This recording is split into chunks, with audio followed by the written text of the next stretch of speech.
तमिलनाडु चुनाव के नतीजे आए तो भारतीय जनता पार्टी सिर्फ 1 सीटों पर सिमट कर रह गई और जिस पार्टी यानी कि एआईएडीएमके के साथ बीजेपी ने गठबंधन किया था अब वो भी धोखा देने लगी है।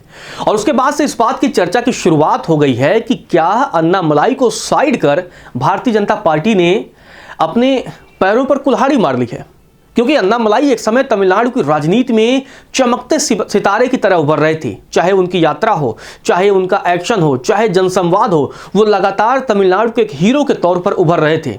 और इस बात की संभावना भी जताई जाने लगी थी कि अगर अन्नामलाई के सहारे भारतीय जनता पार्टी आगे बढ़ती है तो आज नहीं 5 या 10 सालों बाद तमिलनाडु में अकेले दम पर सरकार बना सकती है।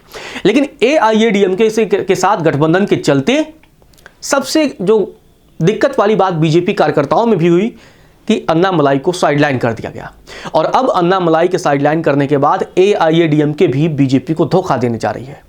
इस रिपोर्ट में आपको बताता हूं कि कैसे अन्नामलाई को साइड कर बीजेपी फंस गई है। लेकिन उससे पहले अगर आपने लोक सेवा न्यूज़ को सब्सक्राइब नहीं किया है तो आप चैनल को सब्सक्राइब कर लें। पहले बात कर लेते हैं तमिलनाडु चुनाव के नतीजों की। बीजेपी सिर्फ 1 सीट जीतती है, वोट मिलते हैं 2.97%। कुल 14,67,024 लोगों ने बीजेपी को वोट किया। अब अन्नामलाई को जो साइड किया गया है उसके बाद से बीजेपी के हाथ तो कुछ लगा नहीं, क्योंकि अन्नामलाई की कोशिश ये थी कि हम सभी विधानसभा सीटों पर अपने उम्मीदवार उतारेंगे, हम नहीं पहले या नहीं दूसरे, हम तीसरे या चौथे नंबर के लिए फाइट करेंगे, अपने बेस को बढ़ाएंगे, वोट बैंक को बढ़ाएंगे और पॉसिबल है कि सीटें हम 5 या 10 या 15 सीटें हम जीतें। लेकिन बीजेपी गठबंधन करके महज 1 सीट जीतती है। और जिस एआईएडीएमके के चलते बीजेपी ने अन्नामलाई को साइड किया था, अब वही एआईएडीएमके बीजेपी का साथ भी छोड़ रही है, क्योंकि एआईएडीएमके और डीएमके के बीच गठबंधन की बातचीत होने की शुरुआत थी। हालांकि गठबंधन होगा या नहीं होगा, लेकिन बीजेपी को नुकसान हो रहा है। और यहां यह भी याद करना होगा, ये वही एआईएडीएमके है जिसने कभी 1 वोट से जब अटल जी की सरकार गिरी थी तब जयललिता उस समय एआईएडीएमके की मुखिया हुआ करती थी और उस वक्त उन्होंने समर्थन वापस लिया था और तब अटल जी की सरकार गिर गई थी। और अब बीजेपी एआईएडीएमके की परछाई बनी हुई है तमिलनाडु में। गठबंधन की बात कर लेते हैं कि आखिर दोनों का गठबंधन कब कब रहा। 1998 में पहली बार एआईएडीएमके और बीजेपी साथ आते हैं, बाद में थोड़ा गठबंधन टूटता है, जयललिता समर्थन वापस लेती है और इसके बाद 2004, 2019 और 2021 के चुनाव में वो सहयोगी रहते हैं। लेकिन 2023 में जब अन्नामलाई फ्रंट फुट पर आते हैं, पार्टी प्रेसिडेंट बनने की तरफ बढ़ते हैं, तब थोड़ा सा अन्नामलाई का कहना होता है कि हम गठबंधन के साथ नहीं जाएंगे, हम अकेले चलेंगे, फिर अलग हो जाती है। लेकिन फिर बीजेपी को लगने लगता है कि अगर हमें तमिलनाडु की सियासत में आना है तो डीएमके के खिलाफ एआईएडीएमके ही जीत सकती है। लेकिन उसी बीच विजय थालापति की एंट्री हो जाती है और विजय थालापति जैसे फिल्मों में आते हैं और सबको साइड कर देते हैं अपने ग्लैमर, अपने हुनर से। वो काम उन्होंने कर दिखाया एआईएडीएमके और डीएमके के साथ। फिर 11 अप्रैल 2025 को बीजेपी और एआईएडीएमके का गठबंधन हुआ था और 26 के चुनाव में साथ जाते हैं।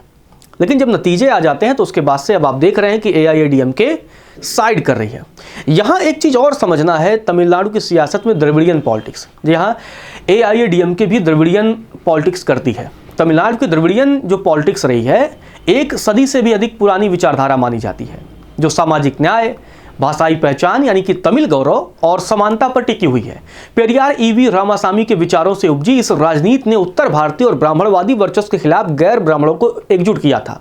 डीएमके और एआईएडीएमके इसके प्रमुख स्तंभ माने जाते हैं, यानी दोनों द्रविड़ियन पॉलिटिक्स की राजनीति करते हैं। और यही कारण था कि जब चुनाव के लिए टिकट बांटना था तो डीएमके और एआईएडीएमके ने एक भी ब्राह्मणों को उम्मीदवार नहीं बनाया था, तो दूसरी तरफ विजय ने 3 उम्मीदवार बनाए थे और तीनों ने जीत हासिल की है। तो विजय का जो उभार हुआ है, इस बीच विजय क्या कर रहे हैं कि विजय ने द्रविड़ियन पॉलिटिक्स को चुनौती दे दी है और उन्होंने द्रविड़ियन राजनीति की जो नींव थी उसे अब जड़ से हिला दिया है। विजय तो सितारे बनकर, स्टार बनकर उभर गए, लेकिन बीजेपी इसलिए पीछे रह गई कि अगर वो अन्नामलाई को आगे की होती तो शायद नतीजे कुछ और होते, शायद सीटें कुछ ज़्यादा होती, शायद वोट कुछ ज़्यादा होते, शायद भविष्य में संभावना ज़्यादा बनती। लेकिन अब दिलचस्प ये होगा कि जब एआईएडीएमके बीजेपी को धोखा दे देगी तो क्या फिर से अन्नामलाई की एंट्री होती है या नहीं।